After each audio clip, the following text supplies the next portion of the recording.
profession, take care of yourself, so take care of your own mental and physical health right now whilst looking after everyone else. And I'd really like to draw your attention to all the fantastic events that our northern branches are currently running now. So they've had to quickly adapt and change quite a lot of their face-to-face sessions to great virtual events. So there's great things happening now and further down the line as the months go on. So please access those resources. Okay, so we'll get started with the session. I'm delighted to have Chris and Kelly with us today, two of our regional HR directors who have given up their valuable time to come and support this session and really talk to us about what COVID has meant to them, both personally and professionally. They've also very kindly written some blogs for us, so we'll be sharing those after the event and we'll be putting them out on our channels. And they'll also be staying and helping facilitate the sessions afterwards. So they will speak for about 10 minutes each, and then we will go into Q&A for about 10 minutes, and then we're breaking out for our facilitated sessions. We are also joined by two of our Northern Branch chairs, so thank you so much to Linda Laney from Merseyside and to Eloise Leonard Cross from the North East Branch for helping us to facilitate the breakout sessions.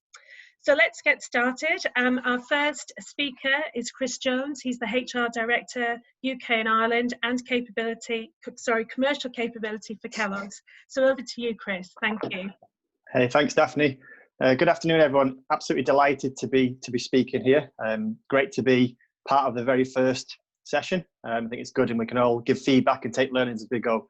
So my name's Chris Jones. I'm the HR Director for Kellogg's at the UK and Ireland market, and also, as Daphne said, lead on commercial capability. I've been with Kellogg's for just over 12 years, so coming up to 13 years this year, a range of HR roles from supply chain, more recently into commercial. And a little bit about me. So I'm married with a 15-month-old son, so I'll probably share some of my personal battles or challenges along the way, but also some great opportunities that the current situation has posed as well. And I think if we step back and talk about Kellogg's as an organisation, I think most of you will recognise Kellogg's as a global organisation. So we've got very different stages of where our employees were at during this coronavirus situation. We've got employees over in China who clearly are much more at a different stage, but also Kellogg's is a food company. So at the heart of everything, we've got to think about our role in also helping to feed the nations and support that as well. If I bring it back now to the UK and more pertinent to my role, we've got three distinct groups we're working through, and I'm sure many of you will recognise the difference between them and probably experience it yourself. We've got the manufacturing sites. So as we're a food company, big focus on how do we maintain that food supply. And actually, we had to step in and recruit more staff. And the great thing was we got a lot of our ex-retirees or old people who worked at the company, and a lot of them came back and helped. And it just shows that the values of Kellogg's. We've then got the field sales organisation, and their critical role is being out in store. So they're out in store, they're merchandising, building displays in supermarkets, Tesco, Sainsbury's, Asda's, Morrison's, etc. So critical for their role to be in store. And then we've got head office. So the head office staff, and I think general recognition that as a company, we've got element of flexible working and agility. But I think the big opportunity we've realised as part of this whole situation is we can work from home. And we've got to really think about how we take that forward now and not lose that.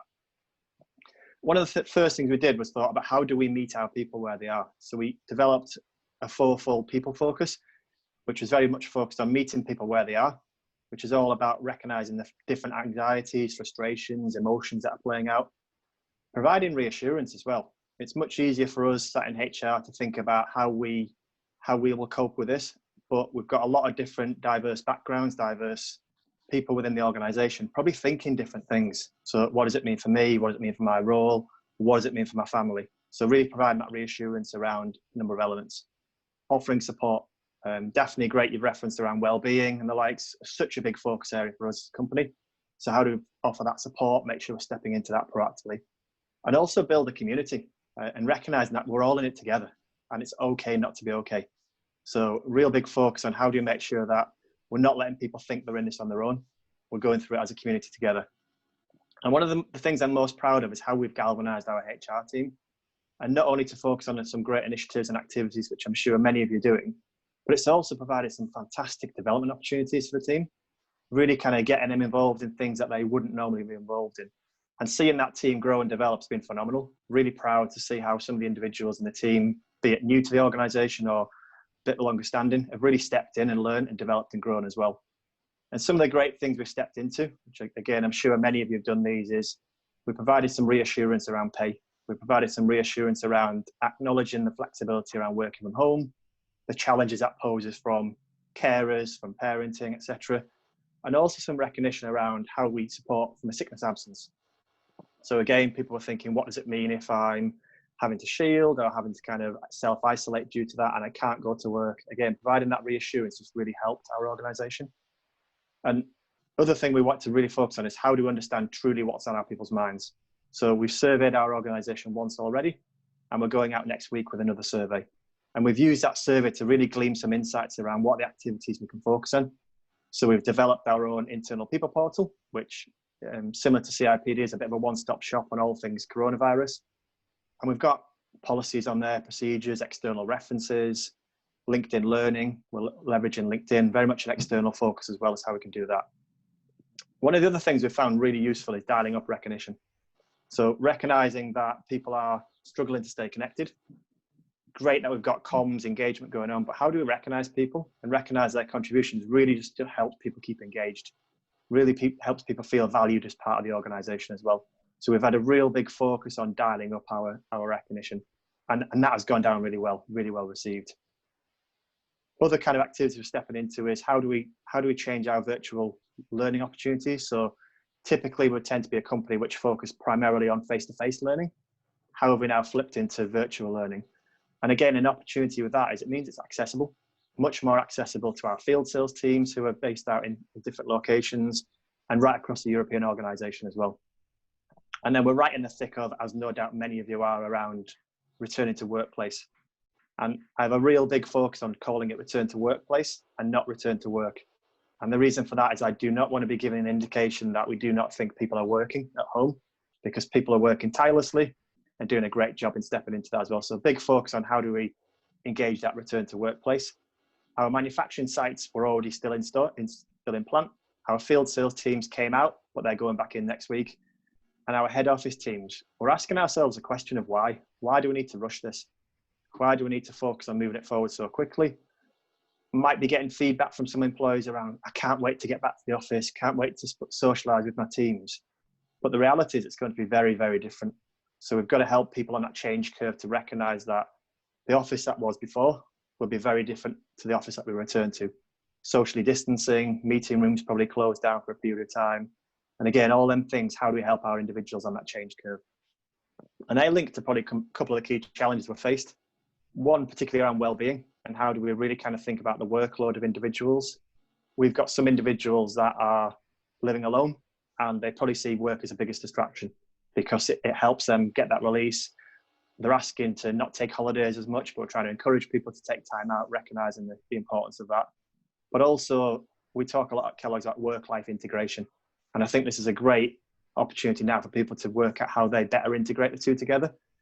And clearly you need a balance within that, but we're really big focus on how do you integrate the two and make sure that you can switch off from one and into the other and balance what's right for you from a flexibility perspective.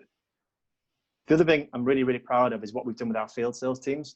So although we took them out of store, we've collaborated right across the European organisation, and we've taken the opportunity to really upskill our field sales team. So rather than furloughing them or saying we can't kind of have any work, we've given them some meaningful development. And this will really help them as individuals, but also us as a company. So we've gotten learning from each other, collaborating, really kind of virtual learning agenda. And also another area is how we've stepped into supporting our diverse workforce. So recognizing that true flexibility that people need. And that's not just for carers. It's not just for working parents. We're doing a lot of comms and engagement from our leaders to really kind of role model and encourage people to take time out, be it during the day or be it at night, flex their days accordingly, and really make it work as works for them. And I guess that kind of brings me on to some of the challenges I've faced really, and sharing a bit of vulnerability around my own personal journey with this situation. I think the first thing I recognised was my own well-being was so important. First couple of weeks, I was probably working, always on, and I had to stop. My wife had to say to me, Chris, you're going to burn out.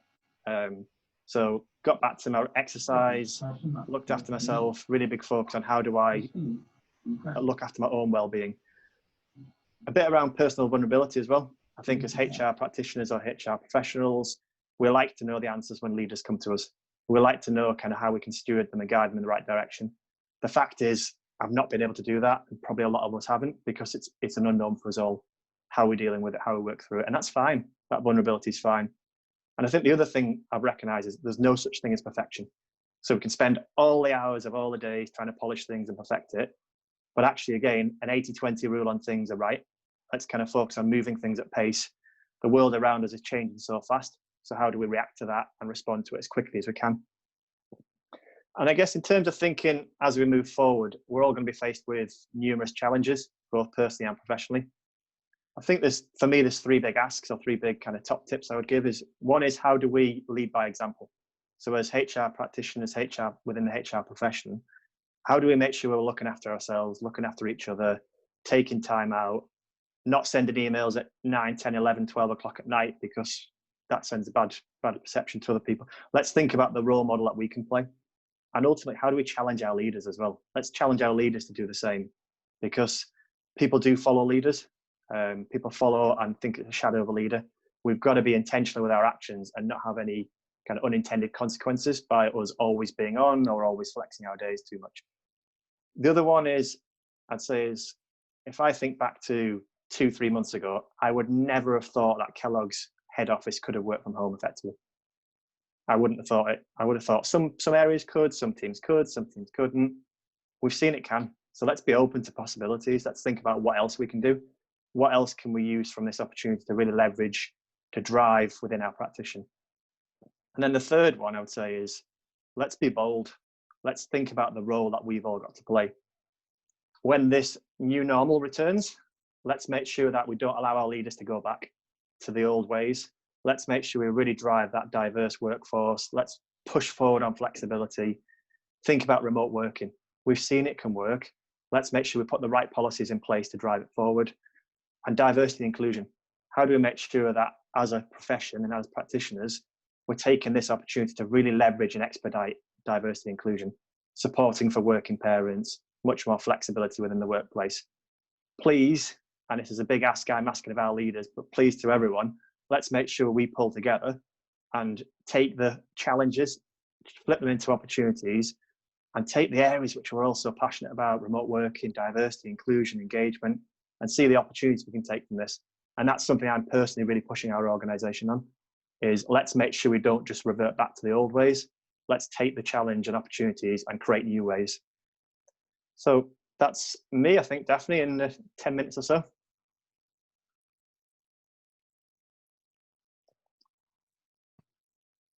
Thank you, Chris. That was great and bang on time. So thank you so much for that. I guess, some reflections on what you've said, some real innovation and ways of working that you've described, new ways of working, which I think is fantastic. And I think you describe the role of the leader and what that means going forward. I think HR has a critical role in that, and it's a fantastic opportunity, as you've said, for the profession to step up. So before we do any more reflections, I'm going to hand over to Kelly now.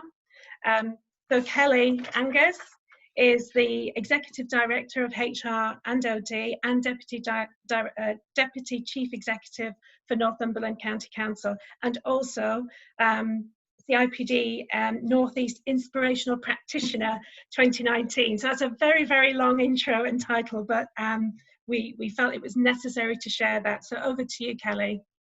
Thank you, Daphne, and that's very kind. So, the long title.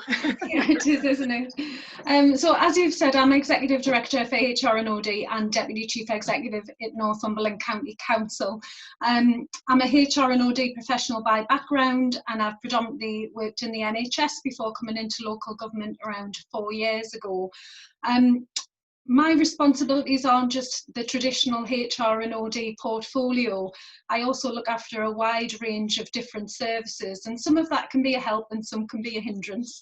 I also look after things like communications, which is really handy, but I also look after legal, democratic services, policy, customer services, elections, culture, arts, leisure, heritage and tourism. It's a bit of a mixed bag. So And I'm also Deputy Chief Executive at the Council, and that comes with it a range of huge responsibilities for around about a population of 319,000. We are a really large county. We are big enough to fit the M25 inside, and we are also the same size as Luxembourg is as a country. So it's a real interesting demographic. We have some real affluent parts to our county, but we also have some real urban parts and some real challenging poverty among residents. And that is reflected within our mix of staff. We have about 4,500 council staff, and then on the top of that we have about 4,500 staff who are employed in county council maintained schools. So a real wide variety. Our staff groups range from your street cleaners to your refuse collectors that drive and empty your bins, to social workers, to teachers. We have a huge wide range of technical staff, and we also manage the smallest fire and rescue service in the country that covers the largest geography in the country. So quite interesting dynamic there. So I have to say, being a HR director, I think at this time is really challenging, but also has been a great opportunity. Coronavirus, the pandemic itself, has really impacted on our organisation significantly. We are a Category 1 responder, and what that means is when there, it really is our responsibility beyond anybody else's to care for the most vulnerable in society in the most challenging and emergency situations. And I think for us as a team, that has been really challenging. So we have to keep the show on the road, we have to keep services running, and we've had to make sure that we've had sufficient staff. So the likes of children's social care, we've had to have sufficient staff managing our children's homes, and as I've said, the fire and rescue service have also been supporting us. I think we've really worked differently throughout this period, and a bit like Chris, had we have been in the situation where you would have said, could a county council work remotely? I would have said absolutely not. But within probably 10 days, we had around about 2,500 people working remotely, their IT sorted, and yeah, we probably moved forward about 10 years in agile working in the space of 10 days. So that was hugely successful.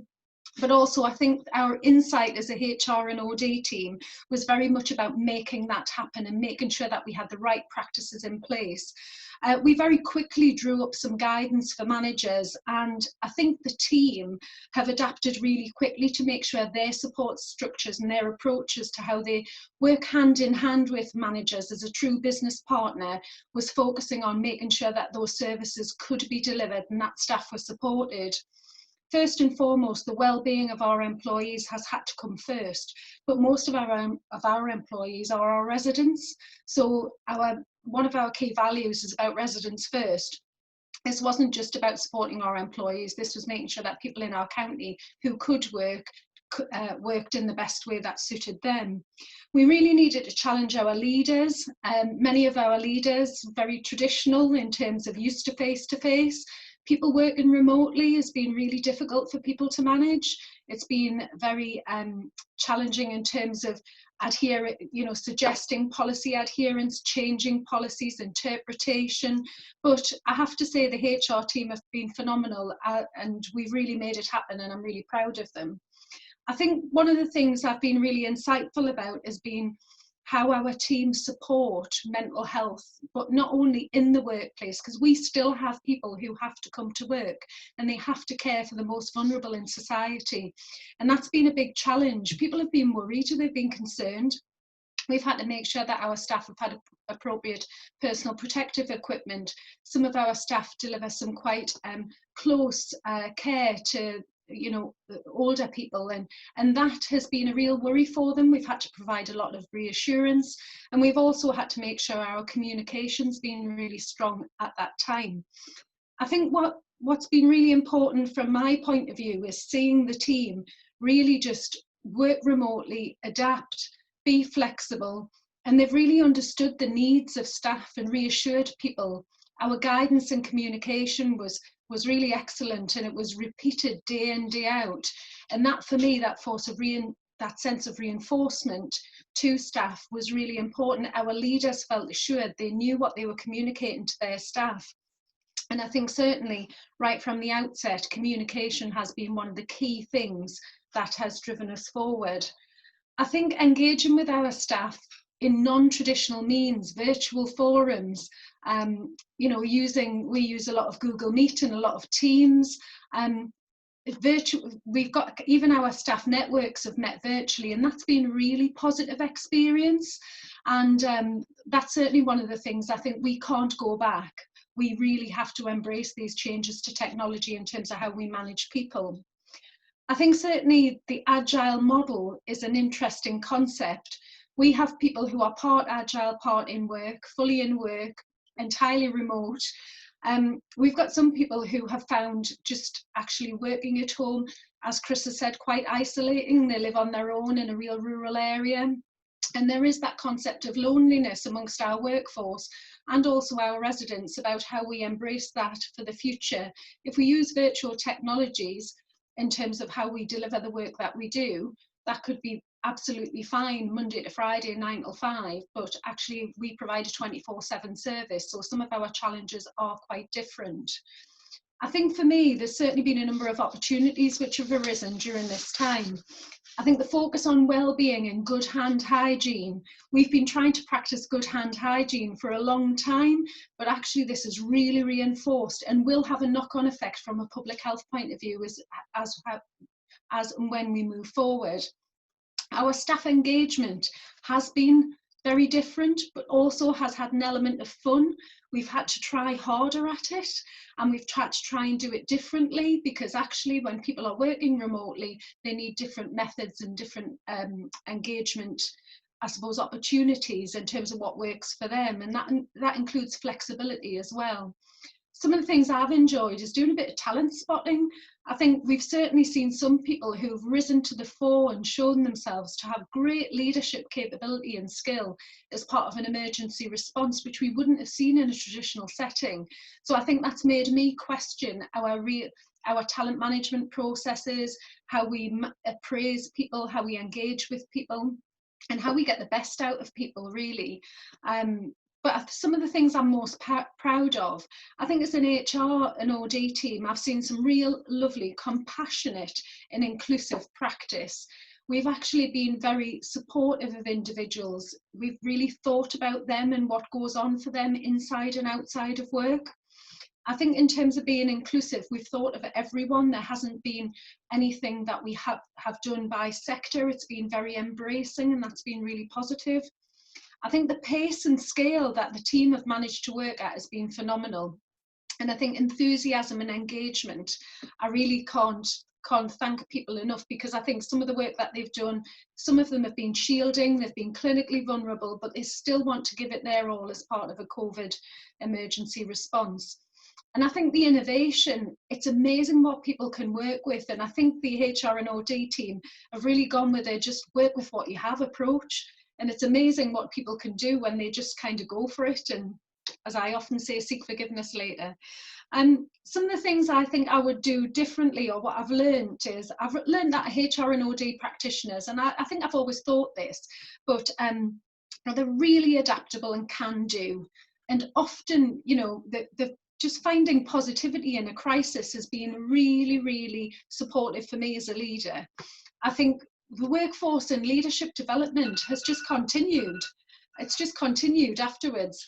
And I'm really proud of some of the work that they've done. But I think for me, I probably could have taken a lot more time to champion and support the team that I work with. And I think I could also spend a bit more time on social media, because that took a bit of a back step. And I use social media as a network, and that's been really challenging. I think the top 3 tips for the months ahead, a bit like Chris really, our strategy for people going forward has got to be vastly different. We need to work on that now and take the best from what we've achieved during this crisis, but also not lose sight of the excellent HR and OD work that's been done. We really need to continue to focus on mental health impact and recovery. That's really important for us as an employer. And I think that's one of the things that we need to make sure we get right, so that we have a fit for purpose council. And some of the practices that I've often been very against, recruiting, onboarding virtually. I think sometimes even HR directors don't like change, and I think I have to really admit that we've done a really good job with that. So I think some of those practices I need to continue with. That's it from me, Daphne.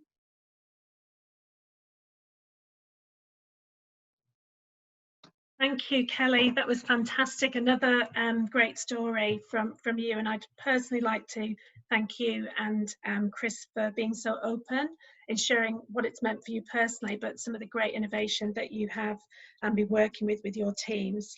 You know, Chris, I really liked the piece you talked about around leadership and going forward. And I have a question around leadership and people management, but I'll hold that.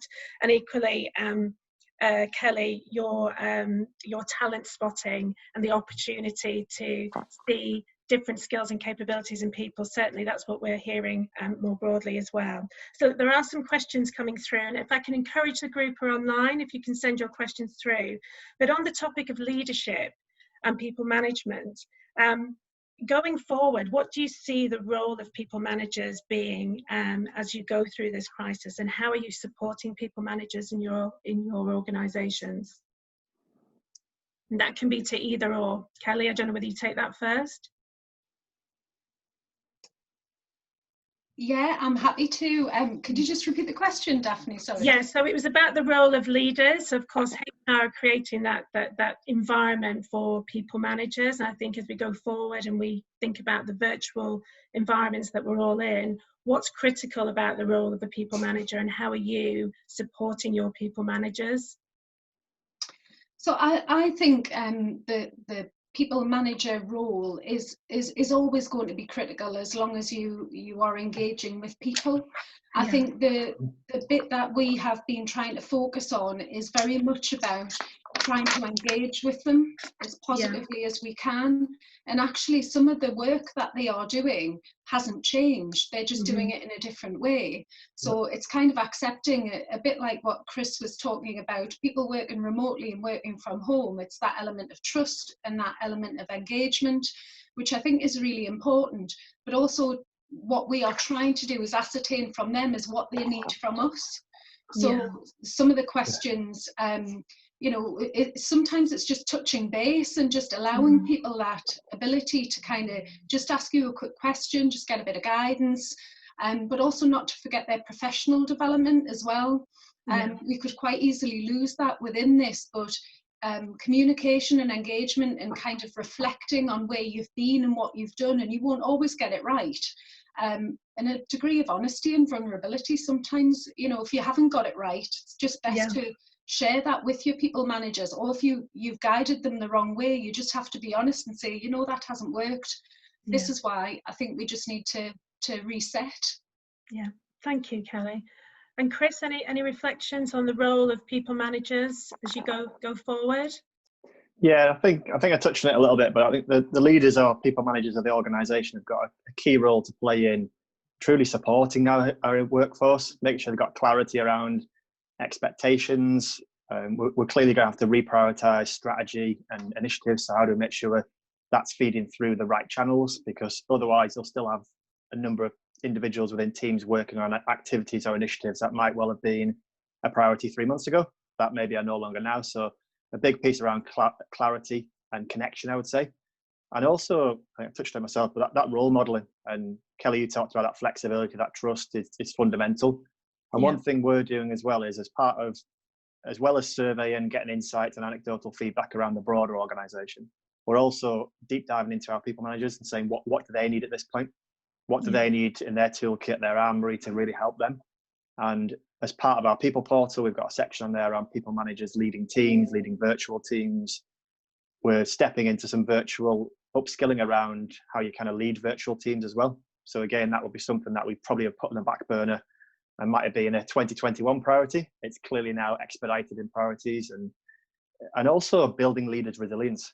So understanding what the difference between kind of hiding it and being strong and resilience is, but also that vulnerability bit coming through.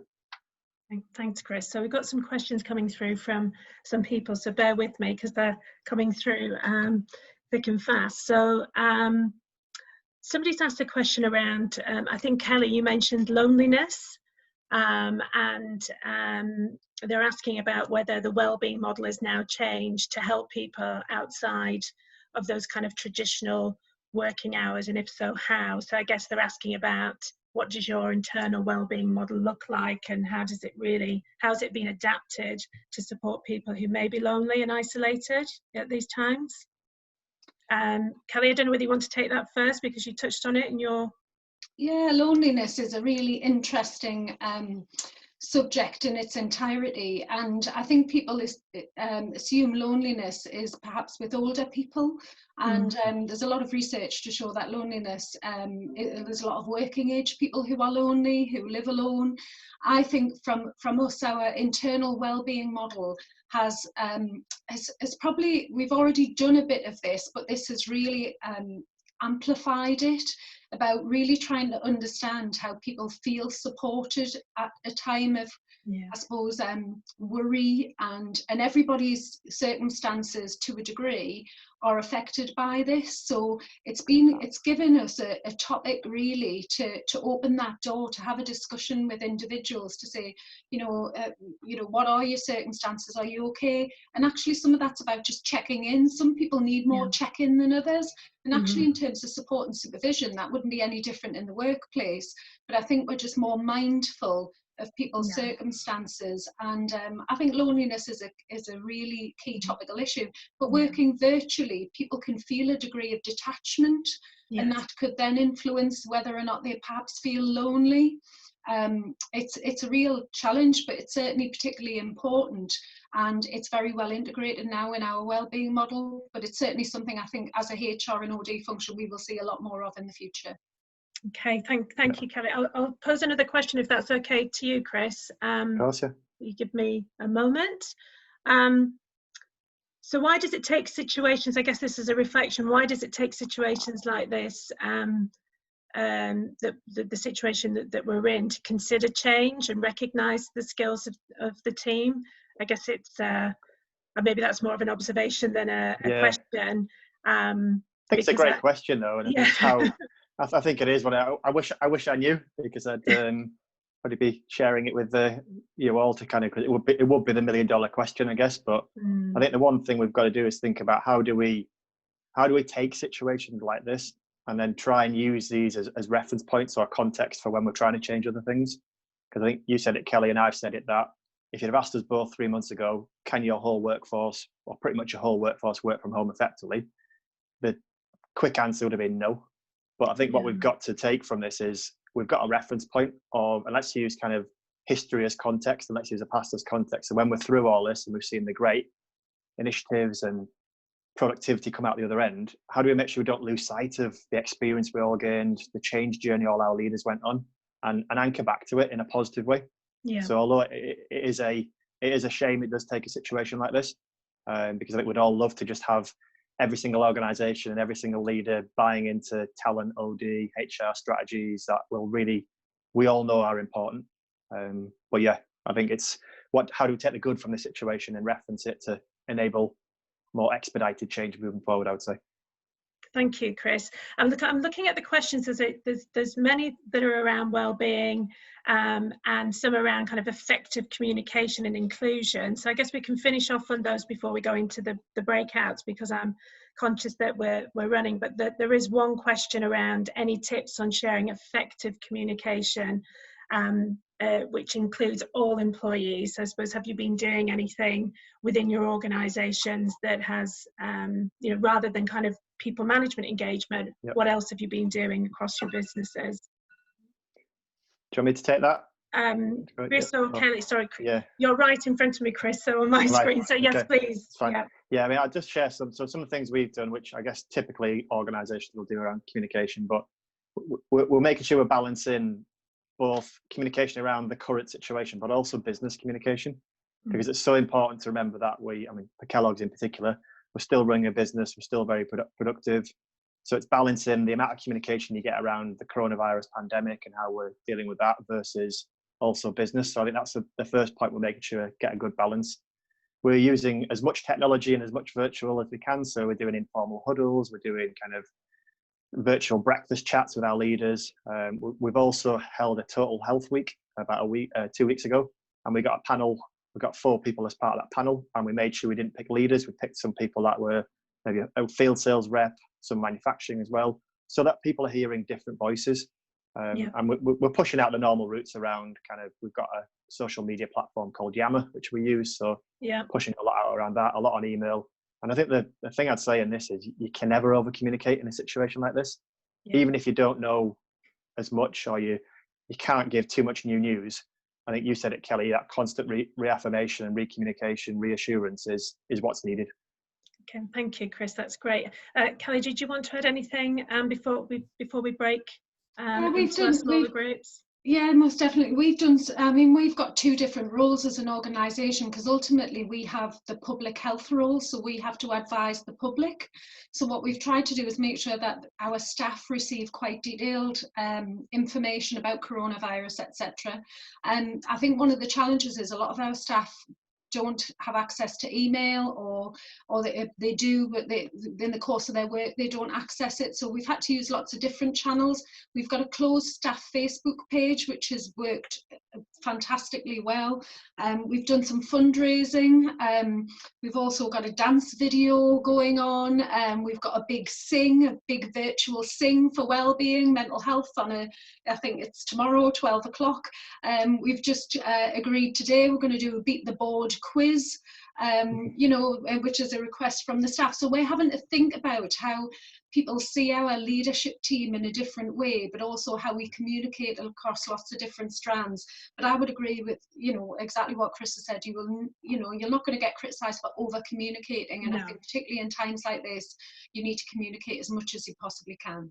And one thing, Daphne, that's really worked well for us is that we've got our leaders to do a bit of a day in the life, welcoming people into their houses, their workspace, and that's really brought down some barriers. And I think people feel like they're probably better connected to our leaders now than they would have been in the office. Yeah, absolutely. That's great. Thank you, Chris. Look, it's nearly 20 to 5, so thank you both. If we can give Chris and Kelly a virtual clap, if you can, because I think what they've shared has been absolutely fantastic, and lots of food for thought as we go into the facilitated sessions. There are still questions coming through, and I appreciate we haven't got through as many as we would like, but I'm hoping that you will bring those questions into the breakouts and continue the conversation. So again, thank you to Chris and Kelly for being with us today and sharing your stories. Thanks again. So we will break into those smaller groups in just a moment.